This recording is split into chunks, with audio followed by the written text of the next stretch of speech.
اس کے بعد سورۃ القلم 2 رکوعوں پر مشتمل مکی سورت 52 آیات. فرمایا بسم اللہ الرحمن الرحیم نون والقلم وما یسطرون. نون حروف مقطعات میں سے، والقلم وما یسطرون. تو اے پیغمبر صلی اللہ علیہ وسلم قسم ہے قلم کی اور اس چیز کی جو وہ لکھ رہے ہیں. ما انت بنعمت ربک بمجنون. آپ علیہ السلام اپنے رب کے فضل و کرم سے مجنون نہیں ہیں. وَإِنَّ لَكَ لَأَجْرًا غَيْرَ مَمْنُونٍ. اور یقیناً آپ کے لیے تو وہ اجر ہے جس کا سلسلہ کبھی منقطع نہیں ہوگا. وَإِنَّكَ لَعَلَىٰ خُلُقٍ عَظِيمٍ. اور یقیناً آپ تو اعلیٰ اخلاق کے اعلیٰ درجے پر فائز ہیں. فَسَتُبْصِرُ وَيُبْصِرُونَ. چنانچہ تم بھی دیکھ لو گے اور یہ لوگ بھی دیکھ لیں گے. بِأَيِّكُمُ الْمَفْتُونُ. کہ تم میں سے کون فتنے میں مبتلا تھا. ان ربک هو عالم بمن ضل عن سبیلی. یقیناً آپ صلی اللہ علیہ وسلم کا رب خوب جانتا ہے کہ کون اس کی راہ سے بھٹک گیا ہے. وہو عالم بالمہتدین. اور وہ ان کو بھی خوب جانتا ہے جو ہدایت یافتہ ہے. فلا تطع المکذبین. لہذا آپ ان کی باتوں میں نہ آئیے گا جو جھٹلا رہے ہیں، یعنی آپ ان جھٹلانے والوں کی باتوں پر دھیان نہ دیں. ودوا لو تدہنوا فیدہنوا. یہ چاہتے ہیں کہ آپ ڈھیلے پڑ جائیں تو یہ بھی ڈھیلے پڑ جائیں. ولا تطع کل حلاف مہین. اور آپ صلی اللہ علیہ وسلم کسی ایسے شخص کی باتوں میں نہ آئیے جو بہت قسمیں کھانے والا مہین بے وقت شخص ہے. حماز مشاء بنمیم. جو تانے دینے کا عادی ہے، چغلیاں لگاتا پھرتا ہے. مناع للخیر معتد اثیم. بھلائی سے روکنے والا ہے، زیادتی کرنے والا بدعمل انسان ہے. عتل بعد ذلک زنیم. بد مزاج ہے یعنی بالکل گنوار ہے. اس کے علاوہ یعنی اس کے بعد یہ کہ بد اصل بھی ہے، نچلے نسب والا. ان کان ذا مال و بنین. ہاں، یہ جو اتراتا پھرتا ہے تو صرف اس گھمنڈ پر کہ وہ مال و دولت اور بیٹوں والا ہے. اذا تتلی علیہ آیاتنا قال اساطیر الاولین. جب اس کے سامنے ہماری آیات پڑھ کر سنائی جاتی ہیں تو وہ کہتا ہے یہ پہلے لوگوں کی کہانیاں ہیں. سنسمہ علی الخرطوم. ہم عنقریب اس کی سونڈ پر داغ لگائیں گے. سونڈ سے مراد ناک ہے، تو یہاں اہانت کے طور پر اس کے ناک کو سونڈ سے تعبیر کیا گیا ہے. تو یعنی بتانا یہ ہے کہ قیامت کے دن ایسے شخص کی ناک کو داغ دیا جائے گا، ایک ایسا بدنما نشان لگا دیا جائے گا جس سے اس کی مزید رسوائی ہوگی. انا بلوناہم کما بلونا اصحاب الجنہ. یقیناً ہم نے ان لوگوں کو یعنی اہل مکہ کو اسی طرح آزمایا ہے جیسے ہم نے باغ والوں کو آزمایا تھا. اذ اقسموا لیصرمنها مصبحین. جبکہ انہوں نے قسم کھائی کہ وہ ضرور اس کا پھل اتار لیں گے صبح سویرے. ولا یستثنون. اور انہوں نے اس پر انشاءاللہ بھی نہیں کہا. یا یہ ہے کہ اس کے کسی حصے کا انہوں نے استثناء بھی نہیں کیا، بس سارے کا سارا ہی. فطاف علیہا طائف من ربک وہم نائمون. پھر ہوا یہ کہ جس وقت وہ سو رہے تھے اس وقت تمہارے پروردگار کی طرف سے ایک بلا اس باغ پر پھیرا لگا گئی. فاصبحت کالصریم. جس سے وہ باغ ایسے ہو گیا، صبح صبح ایسے ہو گیا جیسے کٹی ہوئی فصل ہو، کٹی ہوئی کھیتی ہو. فتنادوا مصبحین. لیکن دوسری طرف یہ صبح ہوتے ہی انہوں نے ایک دوسرے کو آوازیں دی، ایک دوسرے کو پکارا. ان اغدوا علی حرثکم. کہ صبح سویرے چلو علی حرثکم اپنے کھیت کی طرف. ان کنتم صارمین. اگر تم پھل توڑنا چاہتے ہو تو نکلو.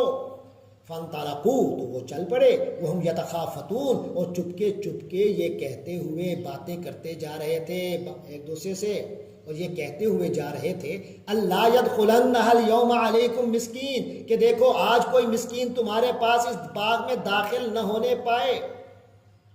وغدوا علی حرد قادرین. اور وہ بڑے زوروں میں تیز تیز چلتے ہوئے نکلے، یعنی صبح سویرے جلدی جلدی یہ سمجھتے ہوئے نکلے کہ وہ اس ارادہ پر پوری طرح قادر ہیں.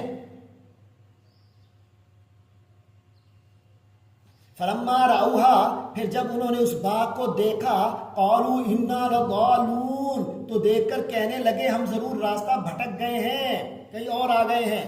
بل نحن محرومون، مگر کچھ دیر کے بعد انہیں محسوس ہوا نہیں ایسا نہیں ہے، یہ اپنا ہی باغ ہے، تو کہنے لگے بل نحن محرومون، نہیں بلکہ ہم سب لٹ گئے ہیں۔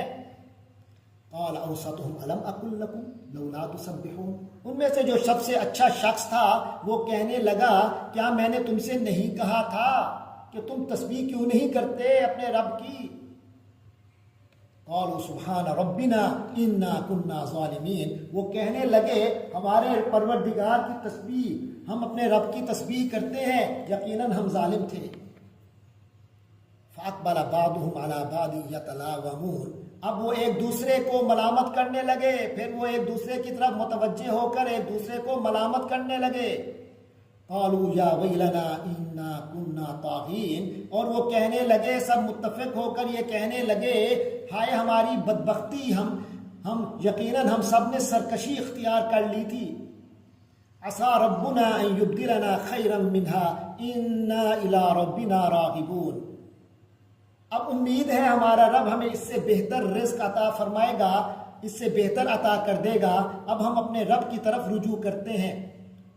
كذلك العذاب ولعذاب الآخرة اکبر، اسی طرح اللہ کا عذاب آتا ہے اور آخرت کا عذاب تو یقیناً بہت بڑا ہے۔ لو كانوا يعلمون، کاش یہ لوگ جانتے۔ ان للمتقین عند ربهم جنات النعیم، یقیناً متقین کے لیے ان کے پروردگار کے پاس نعمتوں بھرے باغات ہیں۔ افنجعل المسلمین کالمجرمین، بھلا کیا ہم فرما برداروں کو مجرموں کے برابر کر دیں گے؟ ما لکم، کیا ہو گیا تمہیں؟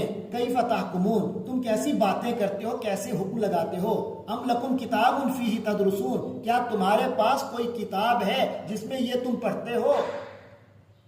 ان لکم فیہ لما تخیرون، کہ اس آخرت میں یعنی یہ تمہیں کوئی کتاب میں لکھا ہے جو تم پڑھتے ہو کہ تمہیں وہاں بھی وہی کچھ ملے گا، لما تخیرون، جو تم پسند کرو گے، کیا آخرت میں بھی تمہیں وہی ملے گا جو پسند کرتے ہو؟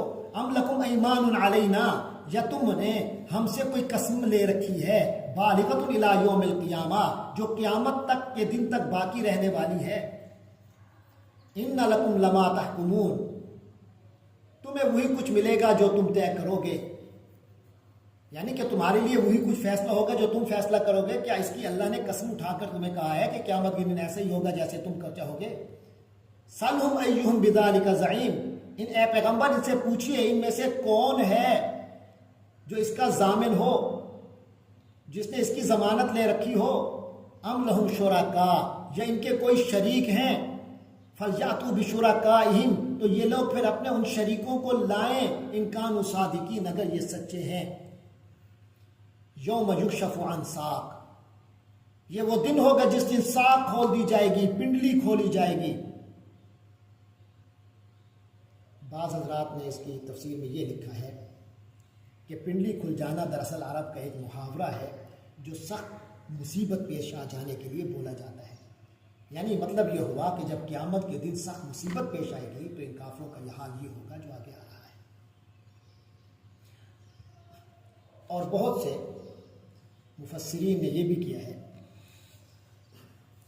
کہ اللہ تعالیٰ کو یہ بتایا ہے کہ اللہ تعالیٰ اپنی پنڈلی کھول دیں گے۔ اللہ تعالیٰ کی پنڈلی انسانوں کی پنڈلی کی طرح نہیں ہے، بلکہ وہ اللہ کی خاص صفت ہے جس کی حقیقت اللہ تعالیٰ ہی کو معلوم ہے۔ بہرحال مطلب یہ ہے کہ اللہ تعالیٰ اپنی وہ صفت ظاہر فرمائیں گے کہ لوگ آگے مجبور ہو جائیں گے اس سجدے کے لیے جس کا آگے ذکر آ رہا ہے۔ تو فرمایا یوم یکشف عن ساق، جس دن ساق کھول دی جائے گی، ویدعون الی السجود، اور انہیں پکارا جائے گا سجدے کے لیے اللہ کے حضور، فلا یستطیعون، تو وہ سجدہ نہیں کر سکیں گے۔ خاشعۃ ابصارہم ترہقہم ذلہ، ان کی نگاہیں زمین پر گڑی رہ جائیں گی، جھکی ہوئی ہوں گی۔ ترہقہم ذلہ، ان پر ذلت چھائی ہوئی ہوگی۔ وقد کانوا یدعون الی السجود، اور ان کو دنیا میں بھی سجدے کے لیے پکارا جاتا تھا، وہم سالمون، جبکہ یہ صحیح سالم تھے، یعنی اس وقت یہ لوگ صحیح سالم ہونے کے باوجود، سجدے پر قدرت کے باوجود انکار کرتے تھے، تو آج انہیں سجدے کی طاقت سلب ہو جائے گی ان کی۔ فذرنی، تو اے پیغمبر چھوڑ دیجئے مجھے، ومن یکذب، اور اس کو جو جھٹلا رہے ہیں، بہذا الحدیث، اس بات کو، اس کلام کو، سنستدرجہم من حیث لا یعلمون، ہم انہیں اس طرح آہستہ آہستہ تباہی کی طرف لے جائیں گے کہ انہیں پتہ بھی نہیں چلے گا۔ وَأُمْلِي لَهُمْ إِنَّ كَيْدِي مَتِينٌ، اور میں انہیں ڈھیل دے رہا ہوں، یقین رکھو کہ میری تدبیر بڑی مضبوط ہے۔ ام تسألہم اجرا، کیا آپ ان سے کوئی معاوضہ مانگ رہے ہیں نبی صلی اللہ علیہ وسلم، کیا آپ ان سے کوئی اجرت مانگ رہے ہیں؟ فہم من مغرم مثقلون، جو وہ تاوان کے بوجھ سے دبے جا رہے ہیں۔ ام عندہم الغیب، یہ ان کے پاس غیب کا علم ہے، فہم یکتبون، جسے یہ لکھ رہے ہیں۔ فاصبر لحکم ربک، غرض آپ صلی اللہ علیہ وسلم اپنے پروردگار کا حکم آنے تک صبر کیے جائیے۔ ولا تکن کصاحب الحوت، اور دیکھیے آپ صلی اللہ علیہ وسلم اس مچھلی والے کی طرح نہ ہو جائیے گا۔ اذ نادا وہو مکظوم، جب انہوں نے غم سے گھٹ گھٹ کر ہمیں پکارا تھا۔ لولا ان تدارکہ نعمت من ربی، اگر اس کی دستگیری نہ کرتا اس کے رب کا ایک انعام، لنبذ بالعراء، تو وہ کسی چٹیل زمین پر پھینک دیا جاتا، وہ مذموم، جبکہ وہ ملامت زدہ ہوتا۔ اس سے مراد وہ میدان ہے جہاں حضرت یونس علیہ السلام کو مچھلی نے اگل دیا تھا اور وہ چلی گئی تھی۔